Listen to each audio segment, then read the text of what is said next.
Hello everyone and welcome to a brand new slow and immersive playthrough of Hearts of Iron 4.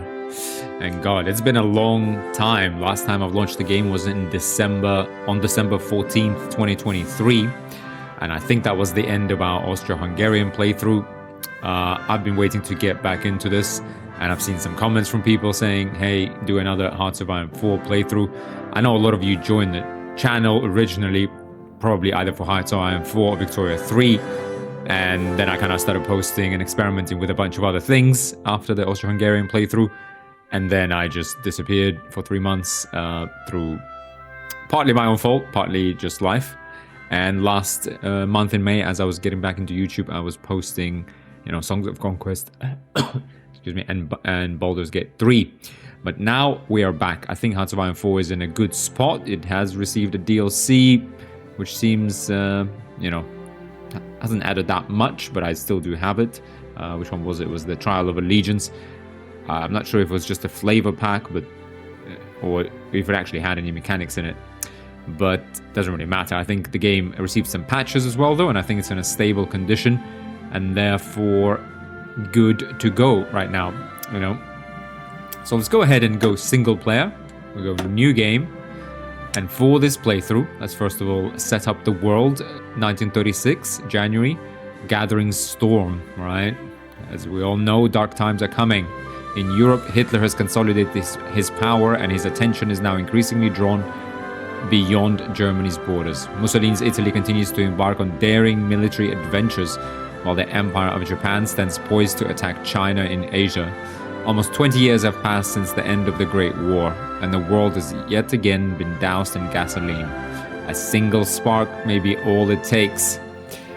And yeah, I think we're going to be that spark, guys, because I thought for this playthrough to get back into the game and make this interesting, and because there was a person in the comments who actually asked specifically for Poland. I know people have also asked me to do something big like Germany or Soviet Union, and I will do that, but I need to get back into the game, unfortunately. I was going to do that after Austria-Hungary. I even tried a few test playthroughs with the Soviet Union, but that will come a little bit later now, maybe over the summer. I hope so. I'm trying to get a few other people and do a little multiplayer type game where there's several of us recording, different, major nations, for example. Obviously, that's not easy to pull off, guys, but I think I have 1 or 2 people already. If I could get a couple more, it would be really interesting. But for now, to get back into the game, for myself, I have done kind of a couple just quick test playthroughs, so I'm not completely, going into this completely blind, but just to kind of have a look at the focus tree. So I haven't moved much beyond the opening years. But we will be playing as Poland, and we'll be playing on Elite difficulty, Iron Man, no historical AI, and see how long we can survive. And I really hope we can. So let's go ahead and read the brief history of Poland there. After centuries in which the Polish nation has been divided between 3 empires, which would be, I guess, the Russian Empire, the German Empire, and the Austro-Hungarian Empire, Poland now stands independent once again. After centuries, which would probably be about 3 centuries, I would assume. But its position is not an easy one, indeed. In the east, the Soviet Union has not forgotten the humiliating defeat in the Polish-Soviet War. Indeed. Nor have they really lost any of their imperialism. Despite claiming to be Soviet and anti-imperialist, we know that they're really a continuation of the Russian Empire. That's how we see them. In the west, German Führer Adolf Hitler makes no secret of his desire for more living space. Once our real estate and then the former German areas now under Polish control will be the first step to achieve it. Indeed, Adolf Hitler has been talking about Poland since 1930, and we're in 1936. And even if there was no Adolf Hitler, we know what the German Empire is about. We know that we need to stand on our own 2 feet and defend ourselves at all costs. Freedom and independence will not come cheap to the Polish people, guys. Now, lots of information. So our leader is Ignacy Moszycki. Now, if there's anyone in the comments who is Polish, please tell me how to pronounce, like, maybe just the key, I don't know, it's connected letters, right? I think there's a lot of that in Polish. I'm gonna read and guess some of it, given I kind of speak a tiny bit of Czech, you could say, or studied it when I was younger, but I will butcher a lot of things. So if someone can be so kind as to actually correct me, I would be very glad. But Ignacy Mosicki, he's non-aligned ideology. Government is authoritarian regime. We don't have any elections. Ruling party is Sanacja. Oligarchy is a form of government in which a group of people rule with absolute power. Okay. Sanacja non-aligned. So that gives us generate war goal, tension limit plus 50%. And all sorts of other limits. Pretty big. Okay, wait. Ideology drift defense minus 30. Guaranteed tension limit. Yeah. So hard for us to get into any conflicts, it seems. We do give away a bit of intelligence to others. But overall, okay. I guess let's go through these when we get into the game. These are the main modifiers, we'll see them, and the main focus tree options. So let's go ahead and select Poland. We're going to go with Elite difficulty, which we haven't done before. I think it will make playing Poland extra interesting. So I have nothing to offer but blood, toil, and sweat. Indeed, I think Churchill said that. And that's all I can offer to you guys. This is what this is going to be. This is what this is going to be like. Now, for the player now on this difficulty, and I think going forward, I will always play on Elite, but we'll see. So we get political power gain minus 15%, supply consumption plus 10%, production efficiency cap minus 30%, and research speed minus 30%. Frankly, the thing I'm scared most of is the production efficiency gap. I think that's the biggest kind of kneecap type penalty. Research speed I think is okay. I find actually with most even like minor major nations you actually get pretty far ahead in research, but yeah, production efficiency cap minus 30%. Ouch. The AI on the other hand gets a supply grace plus 72 hours. So, and I think that I really like that, because I thought in previous playthroughs when we were playing Japan and Austria-Hungary, once you figure out the supply system, I think it's actually quite easy to defeat the AI because they don't seem to defend the supply points as well as they should, or pay attention to them, or not that pay attention to them, but give them the attention or like the strategic importance that they're due. Army fuel consumption for them will be minus 50%, Navy fuel consumption minus 50%, and air fuel consumption minus 50%. Which is sort of okay. I don't think AI ever had the problem with that, but it will make any strategic bombing, should we choose to do some, I guess, a little bit harder. And it will, I guess, yeah, let them invest less into oil and oil production, fuel production, refineries, and therefore will save some industrial capacity for them, or construction capacity, put that into civilian and military factories. We'll obviously be playing on Iron Man mode and no historical AI focuses. We'll just see how the world develops and we will react to it. So without further ado, let's go ahead and get into the game. As always, guys, we'll be playing slowly and immersively. And what that means is that, I will go through kind of all tooltips and all my thinking. And that also means, as I probably know, the first episode will mostly be me setting up the game, and the second one is where we'll probably unpause. I will try to unpause in this episode, though. But yeah, to do that, let's go ahead and jump straight in and read, about Ignacy Mosicki. No particular bonuses. We do have the April Constitution. This piece of legislation was passed by the Sejm, I think it is announced, in 1935, so last year, to ensure the continued peace and stability of the Polish state. The constitution grants almost total powers to the president, granting him supremacy over the Sejm and the Senate. Okay, yeah, which is why we're authoritarian with no elections. Now, we do have a looming peasant strike, angered by a total lack of action to counter the gross impoverished conditions of eastern Poland. A peasant strike is on the horizon for Poland. If not addressed before the year is out, Poland risks unknown levels of civil unrest across the nation. Okay, we need to improve the conditions in Eastern Europe somehow, unless we want the peasants to rise up. We have Losa Nation left opposition. And looming peasant strike. Okay, no malices from it. Losa Nation left opposition. Supporters of reform, the Sanation left, believe that Valery Slavek is the true successor to the previous dictator, Joseph Pilsudski. Currently, the Sanation left is a very marginal threat to the dictatorship and is in no position to threaten the stability of the regime. They are a bit of a nuisance, though, lowering our stability, creating division in the ranks. But they do give us daily support for unaligned, plus 0.02. We also have low Sanation right opposition. The right wing of the government is largely composed of powerful military staff united behind Edward Ridz Smigly. Currently, the Sanation right are satisfied with the government and are of very little threat to the regime. Okay.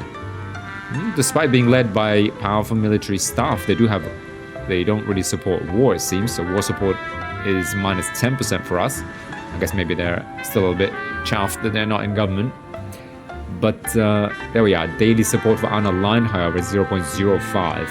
Okay, so it seems like overall we have a little bit of division in the government, but there is unity in that we don't want to be communist or fascist. We just want to stay in the middle, non-aligned.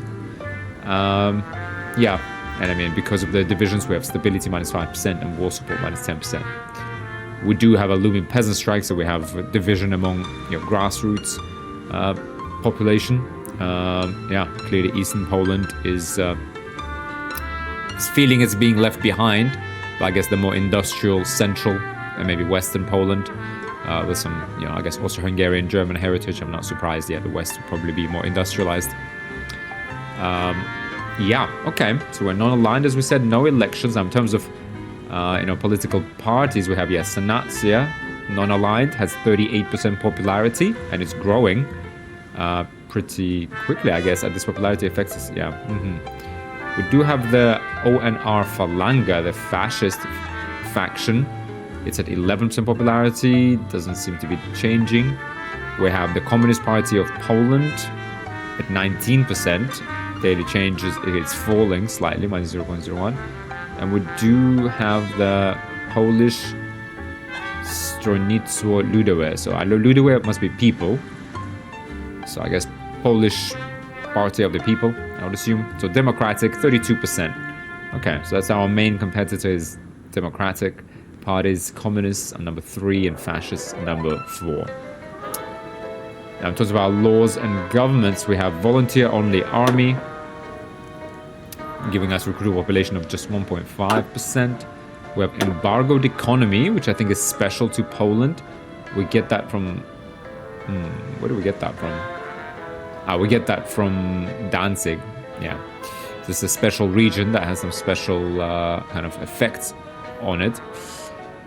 A foreign nation has almost complete control over our exports and imports, essentially rendering our economy in a state of embargo, incapable of trading freely with the rest of the world. So yeah, Danzig is obviously kind of belongs to us, but it did get the status of a free city after the First World War, and it's obviously, I think, predominantly populated by Germans or German speakers, and so there is that tension there. But yeah, for now though, with this sort of trade law, we get expected number of factories put on consumer goods 5%. Resources to market is 25%, so we keep everything domestic, it seems, which is good. We do give a lot of civilian, navy, intelligence, agency upgrade time plus 15%. Okay, we have to keep that in mind. So it's not very efficient to spend our industrial capacity on upgrading our intelligence agency right now. Base construction line speed boost 15%. Base construction line speed boost. I hope that means construction of things, right? Of like infrastructure and factories. That would be a massive boost.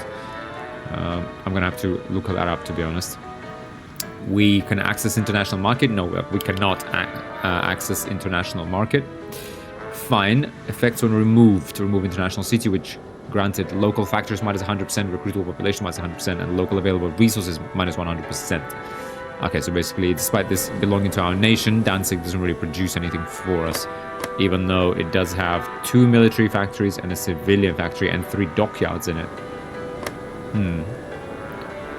But is it like the whole region of Gdynia?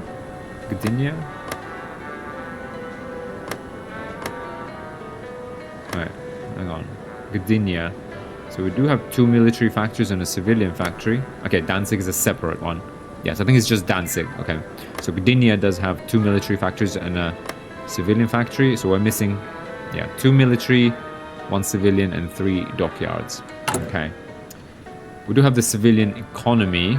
That's kind of how our economy runs right now. That means expected number of factories put on consumer goods is 35%, plus the 5 from here, I guess. Oh, 40% we need to send to consumers. And obviously the factory conversion is slowed by 30%. Fuel gain per oil minus 40, fuel capacity minus 25%, military factory construction speed minus 30%, and civilian factory construction speed minus 30%. Okay, this is really bad. Now, we don't have any political power for advisors, so let's just hold off on that for now. Obviously, industrial concerns. There's the industrial and the electronics kind of groups giving us research speed to each. Yeah, I guess a bunch of staff, etc., which we don't have the political power, so we'll leave those out for now. Now, we'll have a look at the national focuses in a second, but before we do that, let's just complete the overview of our country and kind of decide, you know, what direction we actually want to take this in. And here, I guess, as the brief history we've read when we loaded in has said, we do have the obvious, you know, things you can't, a thing you can't miss on the world map. The great, well, no, I guess from the perspective of the Polish state and people, not so great Soviet Union here. Right along our eastern border. Yeah, I mean, that is a threat. What can we say? That is a threat, a major threat. We're going to need to defend it. We do have, so these are plains. We do have some forests here. This is marsh. Yeah, marsh, that's also very defendable. There's even a river here in the middle that we could, yeah, I guess kind of cling on to. So yeah, so this should actually be very defendable. It's hard for armor to go through marsh or forest, so this is all very defensible with infantry. Obviously, this is the weak point, really. If anyone was to attack, I would go through these plains, slay to Lwów, or even loop around here, right? These are all plains. So this we need to defend. Marsh, and here in the north we also have forests. Is this a forest? No, plains. Okay, this one. There's one province of plains surrounded by forests. So this is, yeah. What do we have? Forest, unit effects, attack 85%, combat width 60, enemy air support minus 10%, supply truck attrition plus 20%, movement cost within this terrain type 1.5 times, local province effects, division speed minus 20%, organization loss when moving plus 10%, winter attrition plus 25%, entrenchment speed minus 25%, division attack, breakthrough, attacking division speed, supply efficiency, supply truck attrition plus 50%. Kidding me? That must be because of snow. Yeah, because it's snowing. God, it's just supply. We're gonna air detection, naval strike. So yeah. But the good news is the speed is low, breakthrough and attack is lowered. I mean, entrenchment time is, so it takes longer to entrench, but once we do entrench, we're actually in a good defensive position here. Now let's have a look at, not resources, sorry, I was going to go supply mode. We are well supplied. The north is a little red here, so we're going to need to build a supply point here at some point in order to be able to just defend. I mean, on the other side of the borders, there's also forests here. Minsk is obviously an urban area, but if we could take Minsk from the Soviets, that would cut off their entire. Yeah, this would be key for us. Dig in, build a supply point here to supply our troops, because this is with no divisions. It's already, the supply is already not great, and then perhaps we could motorize this supply point, get a bit more supply here. But otherwise, if we connect this up. Well, I guess, yeah, or we just strike Minsk, make that our supply point, and as long as we can defend it, although we're surrounded by 1, 2, 3, 4 enemy provinces, so we'd be attacked on all sides. But if we could take Minsk quickly, and that would be hard to do, because obviously they will defend it and it's an urban area, but if we did take it, that would cut off Soviet supply all around here. Vitebsk can probably supply the very north here. But we could basically, yeah, wall ourselves off in the forests with even some forts.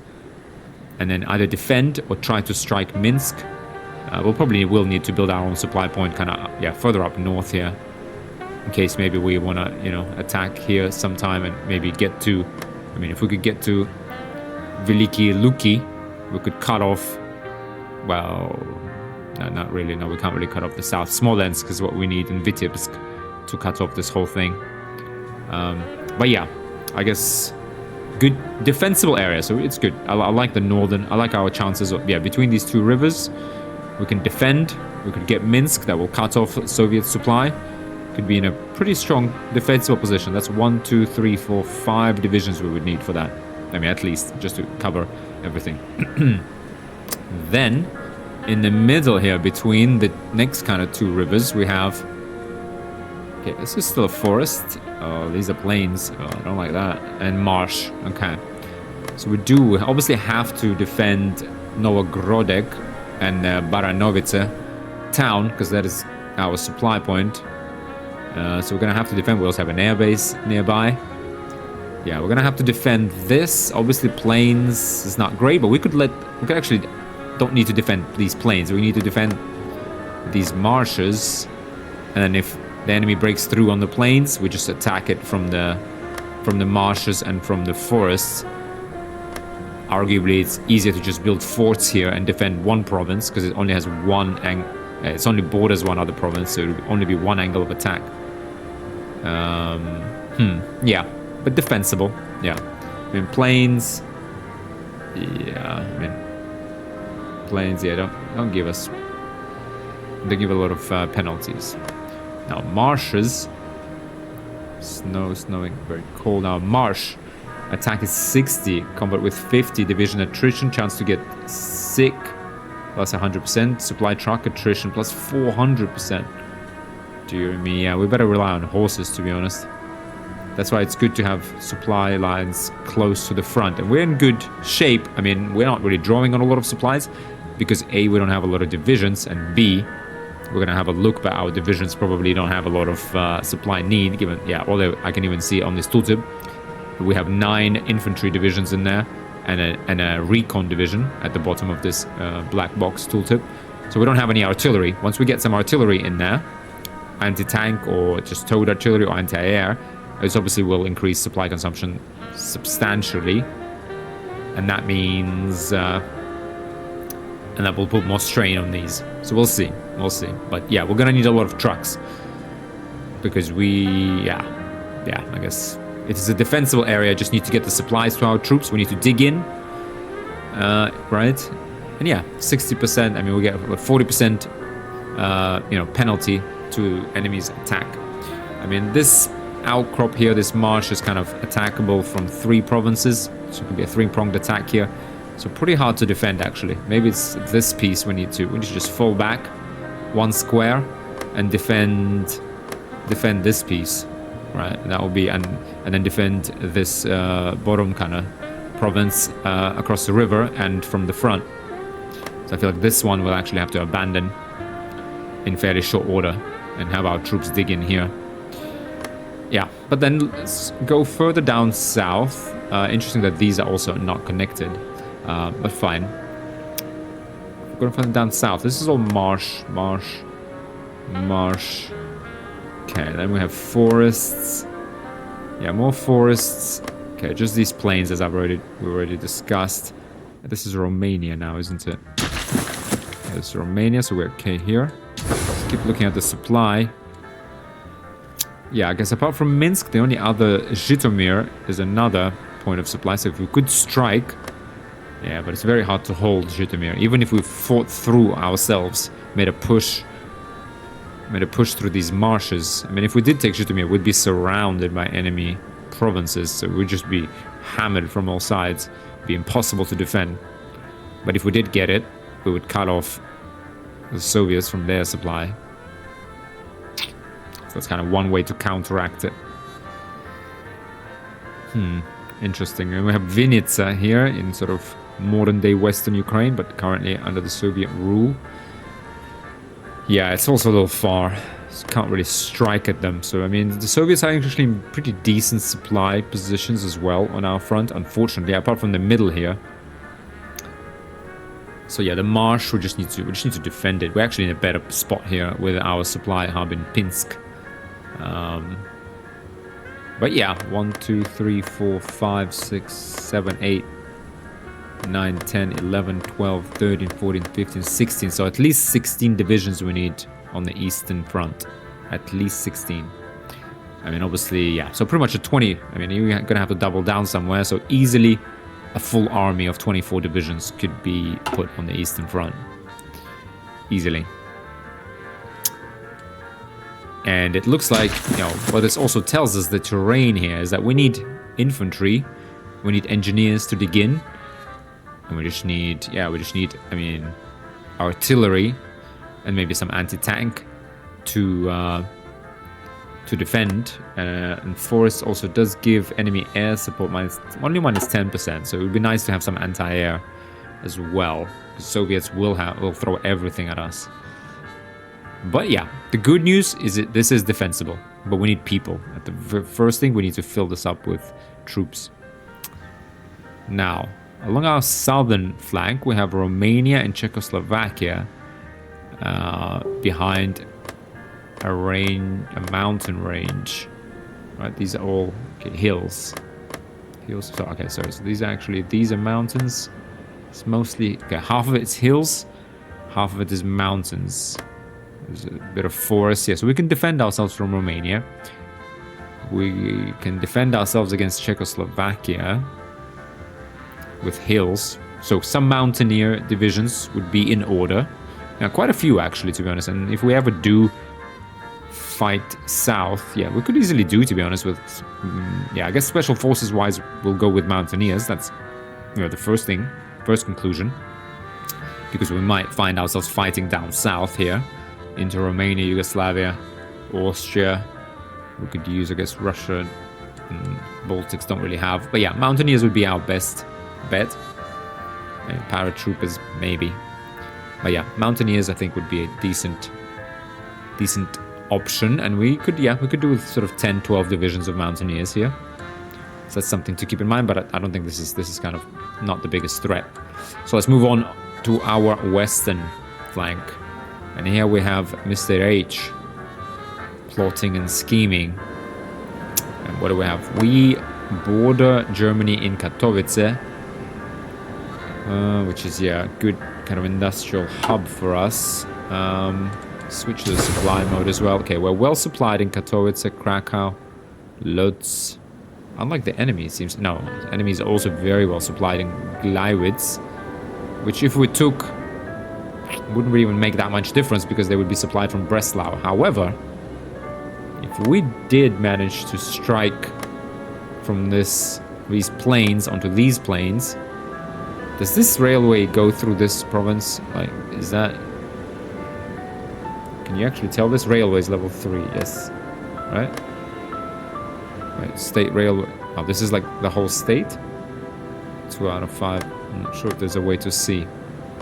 Yeah, I guess this kind of thinks it's the whole state. But if we did take this little province, would that cut off the supply to Greifswitz? Potentially.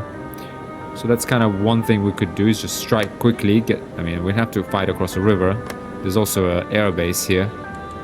But if we could strike out, we could cut off the Germans in the south here, in quite a big pocket, or at least just hold this railway and starve them of supplies and end their offensive, you know. So that's kind of one option, but otherwise Katowice should be defended, and it's defensible because urban area. We have a few forests up here.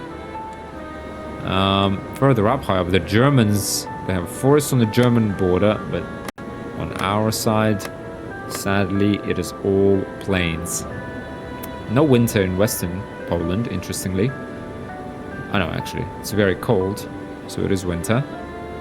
Winter attrition, entrenchment, speed minus 30%, division, attack, breakthrough, attrition from weather only applies if controller is at war. Okay.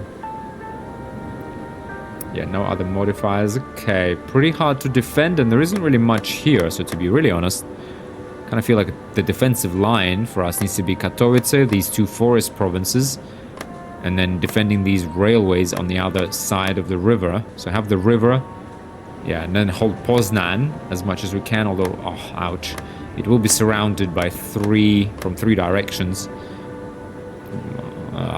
Painful. We don't need this railway, so we could let that go. But if we hold on the riverbanks, then we hold these forests, we hold Bydgoszcz because it's an important railway intersection. It's plains though, ouch. Yeah, this is going to be a tough one.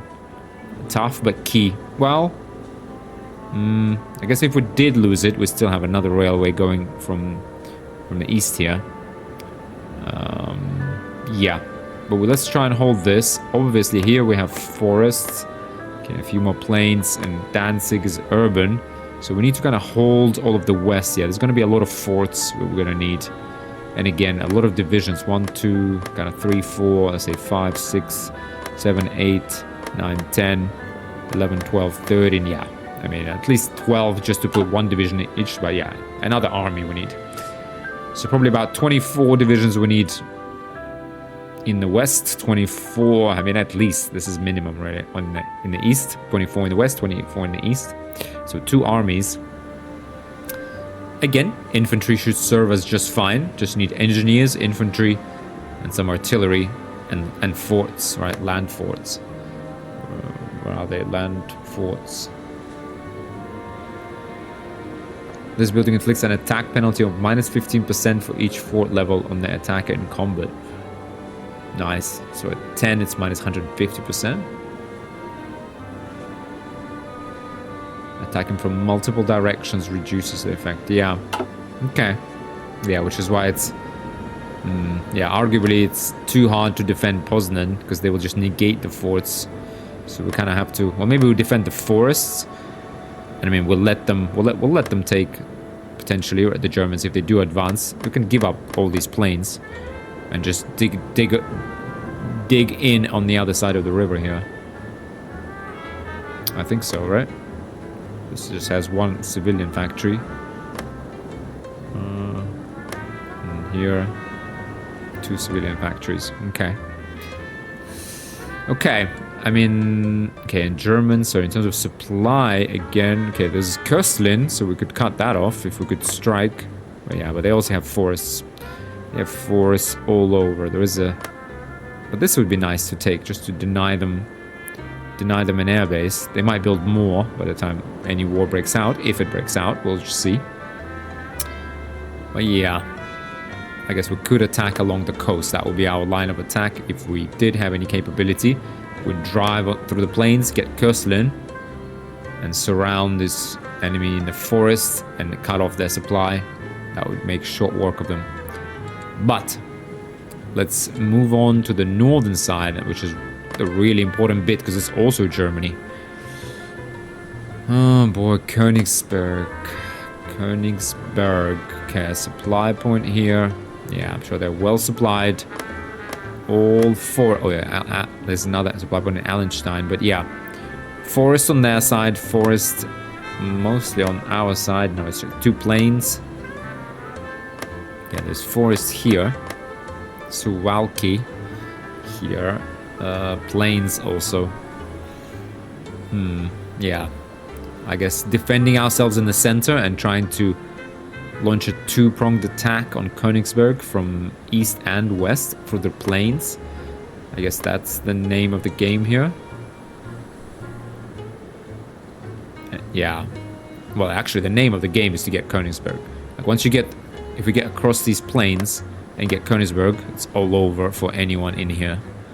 So yeah, I guess if we do push in, tie down their forces, get Königsberg, we'll knock this out. Because if there was any war, obviously Germany can't send supplies through our rail network, but they will send supplies through port. I mean, is the port really, like, does it have enough capacity? Probably does, and it'll probably upgrade it, but yeah. But it will be key to take this out, like clear these Germans out of here, because there obviously need to be more troops here. So 1, 2, 3, 4, 5, 6, 7, 8, 9, 10, 11. Wow, we need another army here Because here we definitely need overwhelming force just to push through, get Königsberg. It would be nice to have some armored divisions just kind of doing this pincer onto Königsberg. And some infantry to fight through these forests, I guess, right? So yeah, some armor would be nice for us. It would be very, very nice. Now, further north, well, I don't know. Also in the north, also mentioned is Lithuania. Well, and Latvia, I guess. We do have a little border here. Is this of any concern? I mean, Kaunas, the capital, is pretty close to us, so we could actually... There's a little bit of forest on their side, so yes, they're quite well defended. If there was a war, but we do just need to break through one forest line, surround, what is it again, Kaunas, and if we get it, that's it, they're out of supply, and then we push on. The Latvians also have a supply point close to our border, if we could take it. They're across a river, though. At least there is no river with Lithuania. But something to consider. Something to consider for sure. Okay. I guess the conclusion here is we need 1 army, 2 armies, 3 armies of 24 infantry. Yeah, mostly infantry. We need to basically focus on defense and some 12 divisions of mountaineers with maybe, you know, some infantry support along the south. Can we even get there? What is our manpower? Let's have a look. Free manpower 150,000. Used manpower in the army 320,000. Air is obviously a little bit. We do have a little bit of air force. That's good to know. And navy is 1,000. Irrelevant. Total manpower we have is 475,000. That's with actually pretty good. With only 1.5% of eligible core population available. 32 million population. So we can get manpower. Manpower... You know, once we upgrade this to, you know, even limited conscription or extensive conscription, right, this would almost double it. So, and doubling our manpower, yeah. So that would...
Jest!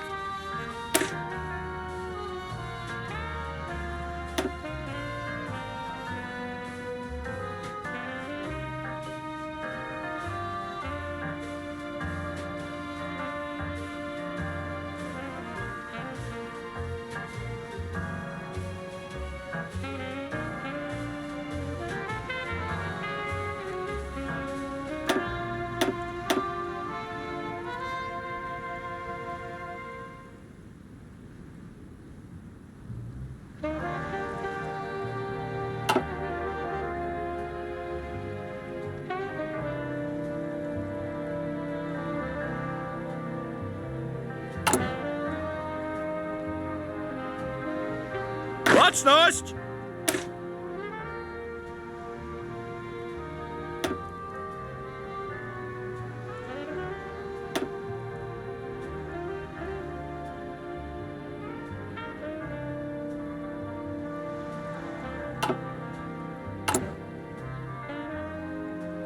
Szeregu! Zbiórka! Tak jest!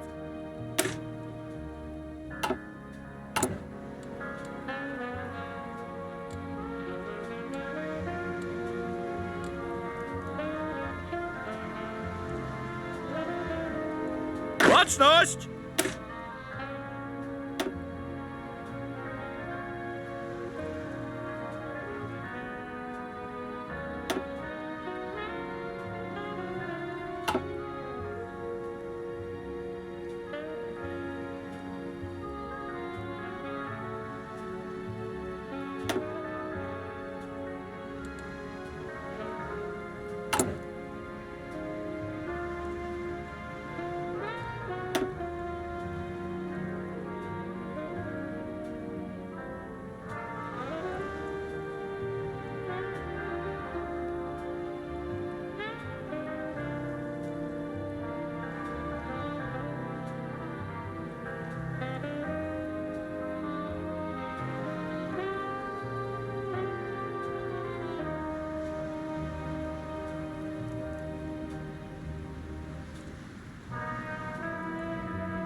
Szeregu, zbiórka! Gotów!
Gotów!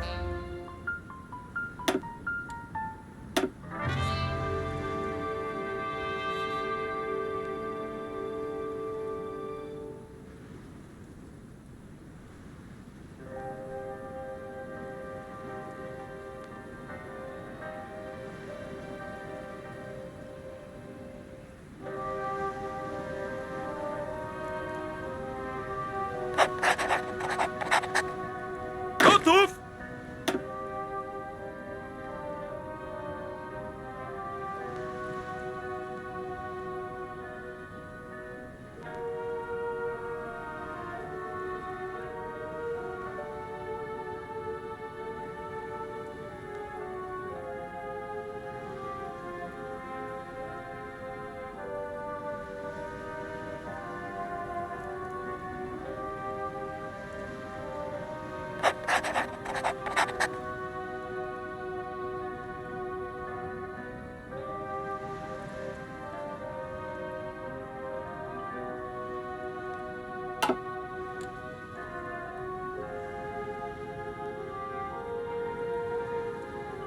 Szeregu, zbiórka!